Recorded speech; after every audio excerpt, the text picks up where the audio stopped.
ఓరుగల్లులో అధికార కాంగ్రెస్ ప్రతిపక్ష బీఆర్ఎస్ నేతల మధ్య మరోసారి సవాళ్ల పర్వం కొనసాగుతోంది.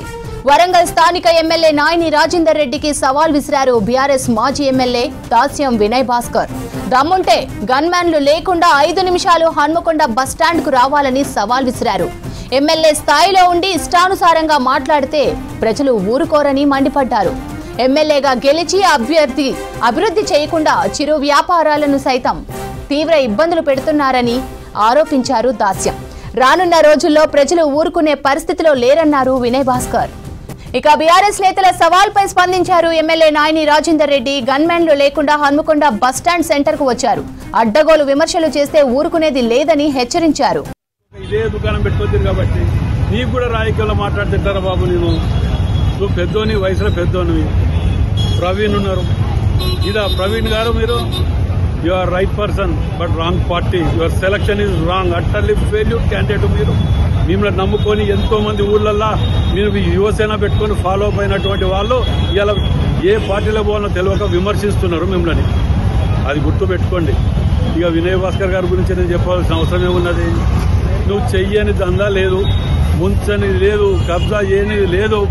నీ చరిత్ర అంతా నేను బయట పెడతాను, వీడియోలతో సహా అన్ని బయట పెడతా బిడ్డ. నీకు సిగ్గుశరం లేకుండా ఏ విధంగా మాట్లాడుతున్నారో నాయన. ఇంకా చిరు వ్యాపారాల గురించి మేం చేసినాం. ఓరుగల్లులో అధికార ప్రతిపక్ష నేతల సవాళ్లకు సంబంధించిన పూర్తి డీటెయిల్స్ కృష్ణమోహన్ అందిస్తారు. కృష్ణమోహన్, చెప్పండి, అసలు గొడవ ఏంటి? ఈ సవాళ్లకు గల కారణాలేంటి? ప్రస్తుతం అయితే ప్రతి సవాళ్ళు తోటి వరంగల్ పాలిటిక్స్ హీట్ ఎక్కాయని చెప్పొచ్చు. ప్రస్తుతం మనం హన్మకొండ బస్టాండ్ దగ్గర ఉన్నాం. ఇక్కడ ఉన్నటువంటి చిరు వ్యాపారుల విషయంలో ప్రస్తుతం ఉన్నటువంటి ఎమ్మెల్యే నాయని రాజేందర్ రెడ్డి అన్యాయం చేస్తున్నారంటూ వినయ్ భాస్కర్ సవాల్ విసిరారు. గన్మెన్లు లేకుండా బస్టాండ్ దగ్గరకు వస్తే చిరు వ్యాపారులే తిరగబడతారు అంటూ కూడా ఆయన ఈ సవాల్ విసిరారు.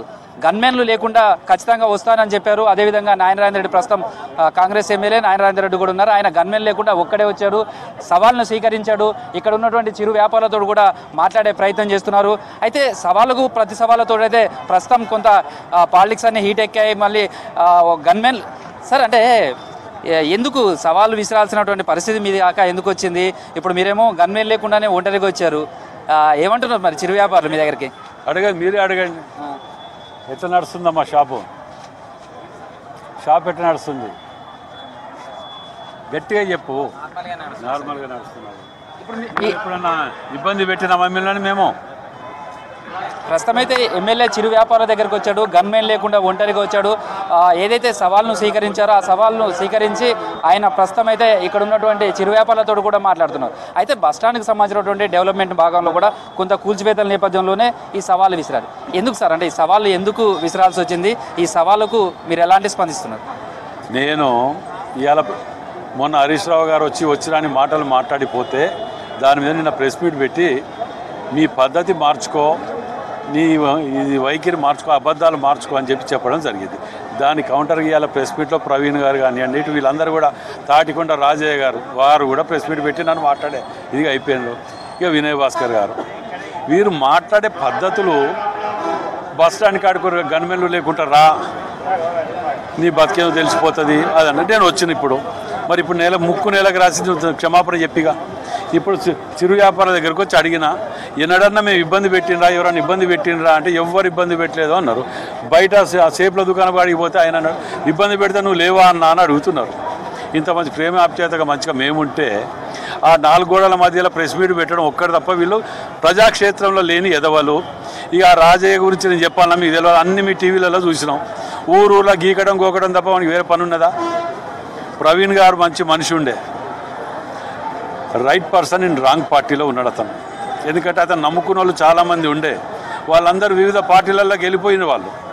ఎందుకంటే ప్రవీణ్ గారు టీఆర్ఎస్లో పోయి మళ్ళీ అదే దానికి వ్యతిరేకంగా కొట్టాడినరు. కేసీఆర్ని, కేటీఆర్ని నువ్వు విమర్శించిన వీడియోలు ఉన్నాయి, అవేం తుడిచిపోలే కదా.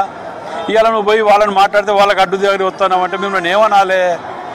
కాబట్టి మీ ప్రవీణ్ గారు మరోసారి ఆలోచన చేయండి. ప్రజలకు కానీ మీ మీద మంచి అభిప్రాయం ఉన్నది, దాన్ని మార్చుకోండి. ప్రవీణ్ గారు ముందే అంటే ఆర్ఎస్ ప్రవీణ్ ముందే ఈ విమర్శలు కూడా చేశారు, మిమ్మల్ని సవాల్ చేశారు, ఇక్కడికి రాండి గన్మెన్లు లేకుండా. అసలు ఎందుకు చిరు వ్యాపారులకు మీ ఇద్దరు సవాళ్ళ మధ్య ఎందుకు ఇదంతా వచ్చిందనుకో? వారికే తెలియాలి. నన్ను అన్నడి ఇక్కడ రా అన్నాడు. ఇప్పుడు బస్టాండ్ కూడా అభివృద్ధి చేయాలి కదా.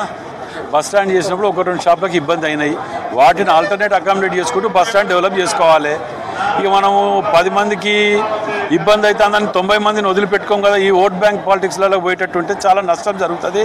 నా ఎజెండా అభివృద్ధి, వాళ్ళ ఎజెండా పొద్దుగా లేస్తే కబ్జాలు, ముంచటాలు. సొంత అన్ననే ముంచినోడు, అన్న భార్య నిల్చుంటే ఒడగొట్టినోడు, అతనికి ఏం తెలుసు? వాళ్ళకి నన్ను పొట్టివాడు అని మాట్లాడు. మా అబ్బాయి ఇచ్చింది పొట్టివాడు, మరి నేనేం చేయాలి? దానికి నీకు ఇచ్చినట్టు మందిని ముంచటం, కబ్జాలు పెట్టడాలు ఏమి మీ అబ్బాయి నీకు ఇచ్చినవి, నాకు అది లేదు. నా క్యారెక్టర్ నాకు ఉన్నది, వాటి మీద నిల్చొని ఉంటాను నేను. సో విమర్శలు చూస్తే కూడా వ్యక్తిగతంగా మారిపోతున్నాయి, లేదా డెవలప్మెంట్ లేకపోతే ఏదైనా అక్రమాలు జరిగినప్పుడు విమర్శల కంటే కూడా వ్యక్తిగత విమర్శలు చాలా ఎక్కువగా కనిపిస్తున్నాయి. డెవలప్మెంట్ గురించి హన్మకొండ చౌరస్తాల ప్రెస్ మీడియా సోదరులందరి సమక్షంలో నేను రమ్మని చెప్పి గతంలో విసిరిన సవాలు వచ్చిందా? 10 సార్లు చెప్పిన రమ్మని. అభివృద్ధి మీద చర్చిద్దాం, ఎలక్షన్లప్పుడు కొట్టుకుందాం, తర్వాత అభివృద్ధి మీద మాట్లాడదాం అంటే ఏ రోజని వచ్చిండ? ఒక్కరోజు స్థాయి గురించి మాట్లాడి నీ స్థాయి ఏం తీయాలా? నీ స్థాయి ఏంటి తీయాలా? నీ బాధితులు నువ్వు కబ్జాలు పెట్టినా, నువ్వు ముంచినా, నీ బాధితుల సంఘానికి ఎలక్షన్లప్పుడు ఆటోలు పెట్టుకొని తిరిగిన నీకు వ్యతిరేకంగా ఆటోలు పెట్టుకొని తిరగలేదా? మీ అందరూ టీవీలలో ప్రసాదించారు కదా. అప్పుడు వీళ్ళు మాట్లాడితే చెప్పండి. ఇక సో ఈ సవాల్ను స్వీకరించి మీరు గన్మేలు లేకుండా వచ్చారు, ఏం మెసేజ్ చేయాలనుకుంటారు? అంటే ఈ చర్చలు కావచ్చు, ఇక్కడికి రావడం వల్ల నేను నా ప్రజలు హన్మకొండ నియోజకవర్గ ప్రజలు నాకు ముఖ్యం. మరి నేనేమైనా తప్పు చేసినా, నేను గన్మెన్ లేకపోతే నా మీద ఇది చేసే అంత ఇది ఉన్నదా? దేనికి తెలుసుకోవాలి కదా, నేను కూడా చెక్ చేసుకోవాలి కదా. అందుకే వచ్చింది ఇక్కడికి. మరి ఎంత ప్రేమాప్యత ఉపడుతుంది, మరి దానికి వాళ్ళు ముక్కు నేలకు రాసి క్షమాపణ చెప్పామని అడుగుతున్నా. అంటే గన్మెన్లు లేకుండా ఇక్కడికైతే వచ్చారు. వచ్చిన తర్వాత మీరు చిరు వ్యాపారులతో కూడా మాట్లాడే ప్రయత్నం చేశారు. వాళ్ళు ఏమని చెప్పారు? అసలు సమస్య ఎక్కడ ఉంది? ఈ డెవలప్మెంట్ కావచ్చు, లేదా ఈ సమస్య ఎక్కడి నుంచి పరిష్కారం? ఏడ ప్రాబ్లం లేదు. ఆయనది ఏంటంటే గుడ్డగాల్చి మీదేయటం అలవాటు. ఆయనకు చేత కాదు, పని చేత కాదు. ఆయనకు ఎంతసేపు పర్సెంటేజ్లకే బానిస అయిపోయింది తప్ప పనికి ఇది కాలే. పర్సెంటేజ్ ఇస్తారే పొద్దుగాల వచ్చి కూర్చుంటాడు, అక్కడనే బయట తిరుగుతాడు. విన్నారా? ఆ కోర్టు కేసులలో కూడా మొన్న ఉదాహరణ చెప్తున్నా, ఎప్పుడు లేటుకు వచ్చేది మా అందరి పొత్తుల కేసు పెట్టినారు. వాళ్ళు ఎంబటో ఇంకో ఆయన వచ్చేది, ఇంకా వస్తలేడే, గంట వెయిట్ చేయవలసి వస్తుంది అని అంటే నేను సలహా ఇచ్చిన. 1000 రూపాయలు ఇస్తానంటారు ముందు వస్తే అనగానే ముందొచ్చి కూర్చుంటాడని చెప్పిన.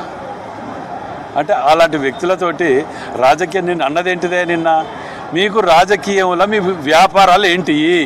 మీకు ఈ కోట్ల కొద్ది డబ్బులు ఏడికేలు వస్తున్నాయి, వీళ్ళు ఎట్లా ఖర్చు పెడుతున్నారు అంటే మందిని ముంచి పెడుతున్నారు మీరు. దానికి సో ఈ సవాళ్ళు ఎక్కడి వరకు ఉంటాయి అనుకుంటున్నారు? ఇంకా ఈ సవాళ్ళ రాజకీయం కంటిన్యూస్ అవుతుంది. మొదటికి నేను స్వీకరిస్తాను రెడీగా ఉన్నా.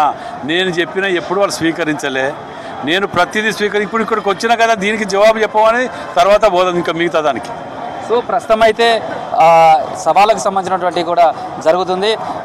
బస్టాండ్కి సంబంధించినటువంటి దగ్గర ఇక్కడ డెవలప్మెంట్ భాగంలో కూడా కూల్చివేతలు చేశారు. ఈ కూల్చివేత విషయంలోనే ఘర్షణ జరిగింది. అదే క్రమంలో నిన్న హరీష్ రావు పర్యటన మీద కాంగ్రెస్ ఎమ్మెల్యేలు కూడా ప్రెస్ మీట్ పెట్టారు. దీని మీద వాళ్ళు కూడా స్పందించారు, కౌంటర్ ప్రెస్ మీట్ పెట్టారు. సేమ్ టైంలో ఈరోజు బీఆర్ఎస్కి సంబంధించినటువంటి ప్రెస్ మీట్ పెట్టారు. ఆ ప్రెస్ మీట్ సంబంధించే అందులోనే వినయ్ భాస్కర్ ఈ విధమైనటువంటి సవాల్ విసిరారు. 5 నిమిషాలలో ఎవరైనా సరే ఎమ్మెల్యే నాయన రాజేందర్ రెడ్డి గన్మెన్ లేకుండా హన్మకొండ బస్టాండ్కి రావాలి, అక్కడికి వస్తే చిరు వ్యాపారులు వీళ్ళే తిరగబడతారంటూ కూడా ఆయన సవాల్ విసిరారు. దీంతో దానికి స్పందించిన ఎమ్మెల్యే నాయన రాజేందర్ రెడ్డి తనకు సంబంధించినటువంటి అనుచరులు కావచ్చు, గన్మెన్లు కావచ్చు, లేదా లీడర్లు కావచ్చు, ఎవరూ లేకుండా ఒంటరిగానే ఆయన బస్టాండ్కి వచ్చాడు. ఇక్కడ ఉన్నటువంటి బస్టాండ్లో చిరు వ్యాపారులతోటి మాట్లాడారు, వాళ్ళ సమస్యలు అడిగి తెలుసుకున్నారు. ఎవరైనా ఇబ్బంది పెడుతున్నారా, ఇక్కడ జరుగుతున్నటువంటి డెవలప్మెంట్ కావచ్చు, లేదా అట్లాంటి వాటి వల్ల ఇబ్బంది పడుతున్నారా, ఇంకేమైనా రకాలైనటువంటి సమస్యలు ఉన్నాయని వాళ్ళతో కూడా మాట్లాడారు. ఆయన ఇక్కడి నుంచి కూడా సవాల్ విసిరాడు.